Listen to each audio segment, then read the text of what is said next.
تو ہمیں قمری سال دیا گیا۔ اس کی وجہ مجھے سمجھ آئی 2014 میں جب میں ناروے گیا، اور ناروے میں ہے اینڈ آف دا ورلڈ، شمال میں and of the world Norway میں ہے۔ میں وہاں گیا، اس علاقے میں 2 مہینے سورج نکلتا نہیں اور 2 مہینے ڈوبتا نہیں، تو کیلنڈر جو شمسی ہے وہ فیل ہو جاتا ہے۔ رات ہے لیکن سورج نکلا ہوا پتہ نہیں دن ہے یا رات، دن ہے سورج نکلا ہوا پتہ نہیں دن ہے یا رات ہے۔ تو کئی علاقے ہیں ایسے اوپر شمال میں جہاں سورج کا کیلنڈر فیل ہو جاتا ہے۔ تو 3 گھنٹے کا اوسلو سے جہاز تھا، آگے 5 گھنٹے کا موٹر کا سفر تھا، 8 کلومیٹر کی سرنگیں تھیں، اور پھر آخری بستی مچھیروں کی تھی، وہاں سے پھر پونا گھنٹہ آگے موٹر کا سفر تھا۔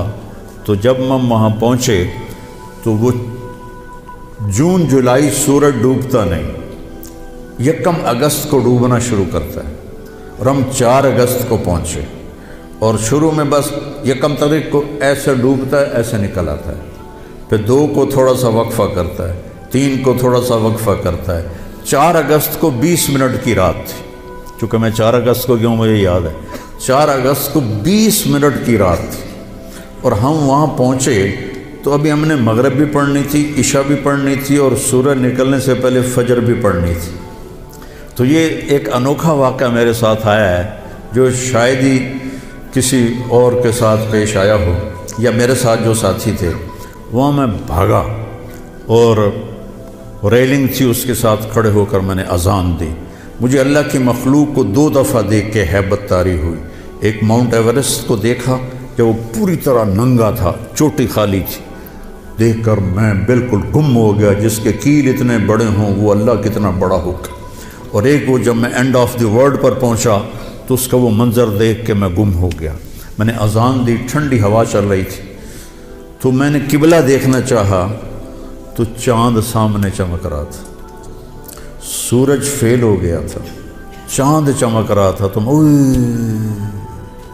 آج سمجھ میں آیا کہ اللہ نے ہمیں چاند کا کیلنڈر کیوں دیا ہے، کہ میرا نبی سارے زمانے کا نبی ہے۔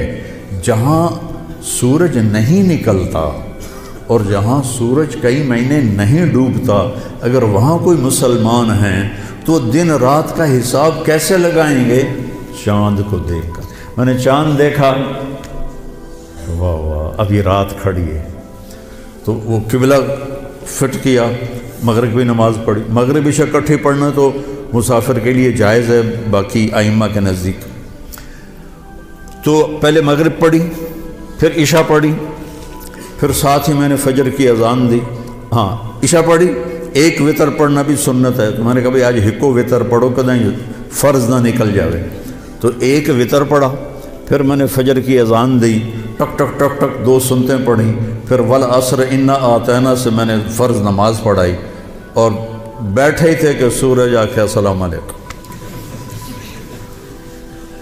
تو وہاں جا کے مجھے یہ بات سمجھ میں آئی کہ اللہ نے ہمیں چاند کا کیلنڈر کیوں دیا ہے۔ یہ کہیں بھی ناکام نہیں ہوتا، کہیں فلاپ نہیں ہوتا۔ سورج کا کیلنڈر کتنی جگہ ہیں دنیا میں جہاں فلاپ ہو جاتا ہے، ناکام ہو جاتا ہے۔ تو یہ ہمارے نبی کی عالمی نبوت کی ایک دلیل چاند کا نظام شمسی بھی ہے۔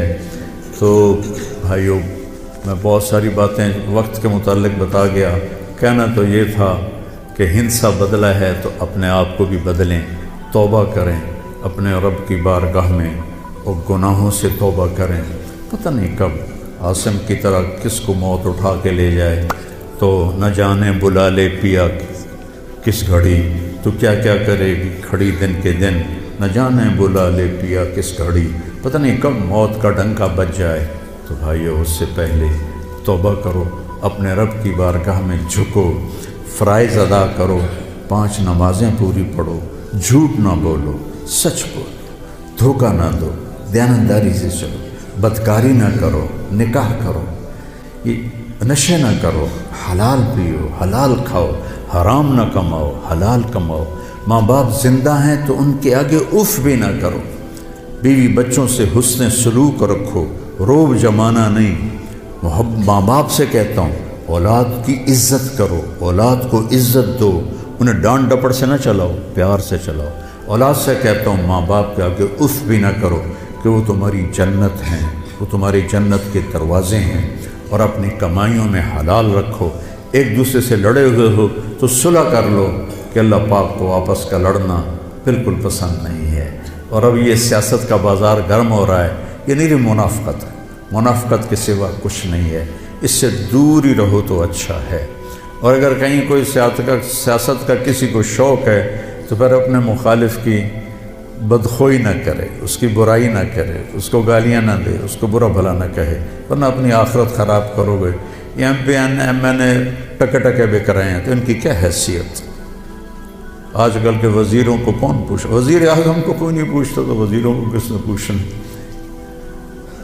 جب میں لاہور پڑھتا تھا تو مغربی پاکستان ہوتا تھا ایک صوبہ، اور اس کا گورنر تھا امیر محمد خان اکیلا، اور پورے مغربی پاکستان کے 11 وزیر تھے۔ ان کا روب بھی تھا، ان کے پاس پاور بھی تھی، ان کا پروٹوکول بھی تھا، وہ دیانتدار بھی تھے۔ کیا کریں؟ اپنے اوپر ہی روئیں، آنسو بہائیں۔ تو بھائی توبہ کرتے ہو سارے؟ کہو میرے ساتھ یا اللہ میری توبہ، پھر کہو یا اللہ میری توبہ، پھر کہو یا اللہ میری توبہ۔ انشاءاللہ ہماری توبہ قبول ہوگی، اور اگر کبھی ٹوٹ جائے پھر توبہ کر لینا، اللہ پھر معاف کر دے گا انشاءاللہ۔